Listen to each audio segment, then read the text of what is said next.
अस्सलाम वालेकुम जी, की हाल है टेक्निकी वाले हो। उम्मीद करना कि सारे भरा ठीक ठाक होंगे। वीर जी गल है कि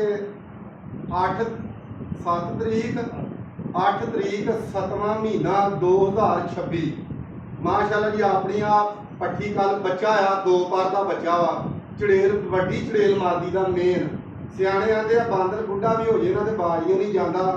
ये माशाल्लाह जी सीजन के ना पहला बच्चा जो ना ਅਸੀਂ ਉਡਾਇਆ नहीं तो ज्यादा ਜਿਹੜੇ ਆ ਨਾ ਇਹਨਾਂ ਦੇ ਜੋੜੇ ਕਰੀਦੇ ਆ। ਠੀਕ ਆ ਅੱਗੇ ਜਿਹੜੇ ਨਾ ਪੱਠੀਆਂ ਦੇ ਆਪਾਂ ਬੱਚੇ ਜਿੰਨੇ ਵੀ ਬੱਚੇ ਉਡਾਏ ਨਾ ਪੱਠਿਆਂ ਦੇ ਮਾਸ਼ਾਅੱਲਾ ਜਿੱਥੇ ਵੀ ਉਡਾਏ ਨੇ ਇਹਨਾਂ ਨੇ ਆਪਣਾ ਨਾਂ ਕੱਢਿਆ, ਇਹਨਾਂ ਨੇ ਫਤਿਹ ਕੀਤਾ। ਠੀਕ ਆ ਬਹੁਤ ਲਾਜਵਾਬ ਉੱਡ ਕੀਤੀ ਆ, ਜਿਹਦੇ ਵਿੱਚ ਮੈਂ ਵੀਰਾਂ ਨੂੰ ਦੱਸਣਾ ਚਾਹੁੰਦਾ ਕਿ ਤਹਿਸੀਲ ਸਮੁੰਦਰੀ 467 ਬਾਗਾਂ ਵਾਲਾ, ਜਿਹਦੇ ਵਿੱਚੋਂ ਵੀਰ ਜੀ ਇਹਨਾਂ ਦੇ ਪੱਠਿਆਂ ਦੇ ਬੱਚੇ ਮਾਸ਼ਾਅੱਲਾ ਇੱਕੋ ਹੀ ਜੋੜੇ ਦੇ ਮਾਸ਼ਾਅੱਲਾ 5 ਪੁਆਇੰਟ ਉੱਥੋਂ ਵਿੰਨ ਹੋਏ ਨੇ, ਜਿਹੜੇ ਵਿੱਚੋਂ ਕੋਈ ਸਾਵੇਂ ਹੋਏ ਨੇ ਕੋਈ ਚਿੱਟੇ ਵੀ।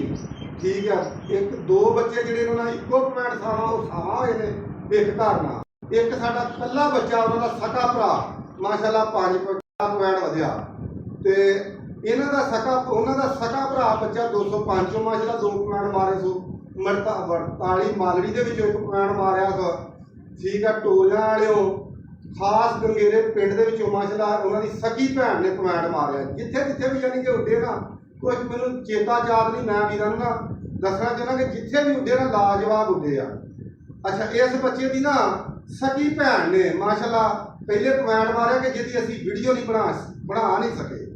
ਤੇ ਵੀਰ ਜੀ ਇਹਦੀ ਮੁਬਾਰਕਬਾਦ ਜਿਹੜੀ ਹੈ ਨਾ ਜਿੱਤਣ ਦੀ, ਅਸੀਂ ਜਿੰਨੇ ਵੀ ਸਾਡੇ ਚਾਹਣ ਵਾਲੇ ਆ ਸਭ ਤੋਂ ਪਹਿਲਾਂ ਜਿਸ਼ਾਨ 206 ਵਾਲਾ, ਠੀਕ ਆ ਫਰਾਮ ਮਲੇਸ਼ੀਆ ਮੋਸਨ 20 ਵਾਲਾ ਸਾਡਾ ਸ਼ਾਗਿਰਦ, ਅਰਸਲਾਨ 206 ਵਾਲਾ ਅਕਰਾਮ, ਬਾਕੀ ਜਿੰਨੇ ਵੀ ਵੀਰ ਸਾਡੇ ਚਾਹਣ ਵਾਲੇ ਨੇ ਸਾਊਦੀਆ ਦੇ ਵਿੱਚ ਬਲਾਲ, ਇੱਥੇ ਵੀ ਮਾਸ਼ਾਅੱਲਾ ਸਾਡੇ ਬਹੁਤ ਚਾਹਣ ਵਾਲੇ ਆਸਾਨ, ਜਿੰਨੇ ਵੀ ਸਾਡੀ ਪਾਰਟੀ ਤੇ ਸਾਡੇ ਗਰੁੱਪ ਦੇ ਬੰਦੇ ਸਾਰਿਆਂ ਨੂੰ ਬਹੁਤੀ ਮੁਬਾਰਕ ਹੋਵੇ। ਤੇ ਬਾਕੀ ਵੀਰ ਜੀ ਖਾਸ ਕਰ 423 ਦੇ ਵਿੱਚ ਮੇਰੇ ਭਰਾ ਨੇ ਸੌਦਰ ਹੋਣੀ, ਉਹਨਾਂ ਨੂੰ ਬਹੁਤ ਮੁਬਾਰਕ ਹੋਵੇ। ਬਾਕੀ ਵੀਰ ਜੀ ਜਿੰਨੇ ਵੀ ਭਰਾ ਚਾਹਣ ਵਾਲੇ ਨੇ ਦਿਲੋਂ ਉਹਨਾਂ ਵੀਰਾਂ ਨੂੰ ਲਵ ਯੂ ਆ, ਦਿਲੋਂ ਮੁਬਾਰਕਬਾਦ ਆ ਜਿਹੜੇ ਵੀਰ ਦੁਆਵਾਂ ਕਰਦੇ ਸਾਡੇ ਪਿੱਛੇ। ਤੇ ਬਾਕੀ ਕੁਝ ਨਾਲ ਹੀ ਬੈਠੇ ਨੇ, ਅੱਲਾ ਖੈਰ ਕਰੇ। ਤੇ ਜਿਹੜੇ ਨਹੀਂ ਵੀ ਵੇਖਿਆ ਹੈਗੇ ਉਹਨਾਂ ਨੂੰ ਕੋਈ ਮਾਦਤ ਆ ਕਿ ਵੀਡੀਓ ਕੱਲ ਆਪੀ ਇਸ ਤੋਂ ਨਹੀਂ ਬਣਾ ਸਕੇ ਯਾਰ। ਕੱਲ ਨਾ ਆ ਗਿਆ ਹਨੇਰ, ਮੈਂ ਤੁਹਾਨੂੰ ਵੀਰਾਂ ਨੂੰ ਨਾ ਦੱਸਣਾ ਚਾਹੁੰਦਾ ਕਿ ਕੱਲ ਹਨੇਰ ਇੰਨਾ ਆ ਗਿਆ ਕਿ ਬੱਚਾ ਉੱਡਣ ਡਿਆ ਸੀ, ਹਨੇਰ ਆ ਗਿਆ, ਉਧਰੋਂ ਇਹਨੇ ਢਾਂਗੀ ਦੇ ਪੈਰ ਲਾਤੇ ਤੇ ਉਧਰੋਂ ਹਨੇਰ ਛੁੱਟ ਗਿਆ।